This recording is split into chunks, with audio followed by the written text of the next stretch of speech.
Hello दोस्तों, स्वागत है आपका अपने यूट्यूब चैनल लीगल जानकारी पे। आज मौलिक अधिकार का 5वां क्लास है जिसमें हम संवैधानिक उपचारों के बारे में चर्चा करेंगे। पिछले 4 क्लास नहीं देखें तो जाकर प्ले लिस्ट में देख सकते हैं। तो आर्टिकल 32 में संवैधानिक उपचारों का अधिकार दिया है। डॉक्टर भीमराव अम्बेडकर ने आर्टिकल 32 को संविधान का आत्मा कहा है, लेकिन सामान्य रूप से संविधान का आत्मा प्रस्तावना को कहा जाता है। आपसे परीक्षा में पूछ सकता है कि डॉक्टर भीमराव अम्बेडकर ने संविधान का आत्मा किसे कहा है, तो संवैधानिक उपचारों को संविधान का आत्मा कहा है। और सिर पे पूछेगा कि संविधान का आत्मा किसे कहते हैं, तो आप प्रस्तावना पर टिक लगाइएगा। अब तक हमने जितने भी 5 प्रकार का मौलिक अधिकार पढ़े हैं उन सब का उल्लंघन होने पर आर्टिकल 32 के तहत सुप्रीम कोर्ट को 5 प्रकार के रिट जारी करने का अधिकार है, और यही अधिकार आर्टिकल 226 के तहत हाई कोर्ट को है। तो 5 प्रकार का रिट कौन कौन सा है, एक एक करके सबके बारे में चर्चा करते हैं। पहला रिट बंदी प्रत्यक्षीकरण, इसका दूसरा नाम हेबियस कॉर्पस है। इसमें दिया है सशरीर न्यायालय में पेश करना, यानी जब भी किसी व्यक्ति को अवैध तरीके से गिरफ्तार कर लिया हो तो उसे न्यायालय में पेश करने के लिए यह रिट जारी किया जाता है। इस रिट का कुछ अपवाद भी है। पहला अपवाद रेस जुडिकेटा।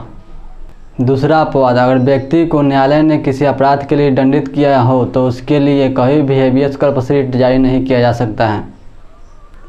तीसरा अपवाद, यदि व्यक्ति न्यायालय के क्षेत्राधिकार से बाहर हो। मान लीजिए बिहार का कोई आदमी है और उसे दिल्ली में अवैध तरीके से गिरफ्तार कर लिया गया है, तो उसके लिए बिहार के high court habeas corpus writ जारी नहीं करेगा, उसके लिए दिल्ली के हाई कोर्ट ही हेबियस कॉर्पस रिट जारी करेगा। दूसरा रिट उत्प्रेषण, इसका दूसरा नाम सरियोरी भी है। इसमें लिखा हुआ है प्रेषित करना या सूचना देना, यानी उच्चतम न्यायालय अधीनस्थ न्यायालय से किसी भी मामले को अपने पास मंगाने के लिए यह रिट जारी कर सकता है ताकि उस पर बेहतर और त्रुटि रहित निर्णय दे सके।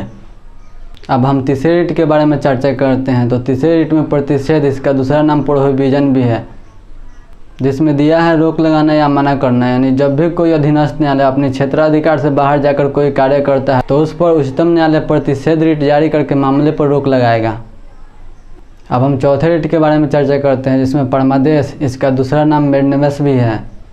इसका मतलब हम आदेश देते हैं, यानी जब भी कोई अधिकारी या संस्था अपने कर्तव्यों का पालन नहीं करता है तो ऐसी स्थिति में परमादेश रिट जारी की जाती है।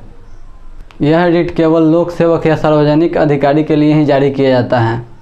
परमादेश रिट कभी भी राष्ट्रपति या राज्यपाल के खिलाफ जारी नहीं किया जा सकता है। अब 5वां रिट अधिकार प्रेक्षा, इसका दूसरा नाम क्वो वारंटो भी है। इसका मतलब हम आपसे पूछते हैं, यानी कोई व्यक्ति ऐसे पद को धारण कर लेता है जो उस पद की योग्यता को पूरा नहीं करता है, तो ऐसी स्थिति में क्वो वारंटो रिट जारी किया जाता है। तो मौलिक अधिकार में टोटल 5 प्रकार के ही रिट दिया गया है। आर्टिकल 32 के तहत सुप्रीम कोर्ट को, आर्टिकल 226 के तहत हाई कोर्ट को यह रिट जारी करने का अधिकार है। सुप्रीम कोर्ट केवल मौलिक अधिकारों का उल्लंघन होने पर ही रिट जारी कर सकता है, और हाई कोर्ट अन्य मामलों में भी कर सकता है। रिट जारी करने के मामले में हाई कोर्ट को अधिक अधिकार दिया गया है। तो आपसे पूछ सकता है कि किस मामले में हाई कोर्ट को सुप्रीम कोर्ट से अधिक अधिकार प्राप्त है, तो रिट जारी करने के मामले में हाई कोर्ट को सुप्रीम कोर्ट से अधिक अधिकार प्राप्त है। एक और रिट है इंजंक्शन रिट, जो भारत के संविधान में नहीं लेकिन विनिर्दिष्ट अनुरोध अधिनियम के अंतर्गत कानूनी अधिकार में शामिल है। अब हम आर्टिकल 33 की बात करते हैं। तो आर्टिकल 33 में अगर कोई व्यक्ति सैन्य बलों, गुप्तचर, खुफियागिरी या सुरक्षा व्यवस्था से जुड़ा हुआ हो तो उसके मौलिक अधिकारों का उल्लंघन किया जा सकता है। उसके बाद आर्टिकल 34 में सैन्य शासन यानी मार्शल लॉ, अगर भारत में कहीं पर भी सैन्य शासन या मार्शल लॉ लागू हो तो वहाँ पर मौलिक अधिकारों का उल्लंघन किया जा सकता है। अब लास्ट मौलिक अधिकार आर्टिकल 35 की बात करते हैं। तो आर्टिकल 35 में मौलिक अधिकारों को प्रभावी बनाने के लिए सिर्फ संसद कानून बना सकती है। तो मौलिक अधिकार समाप्त हुआ। आगे हम और लीगल जानकारी के बारे में चर्चा करते रहेंगे। शुक्रिया दोस्तों वीडियो लास्ट तक देखने के लिए।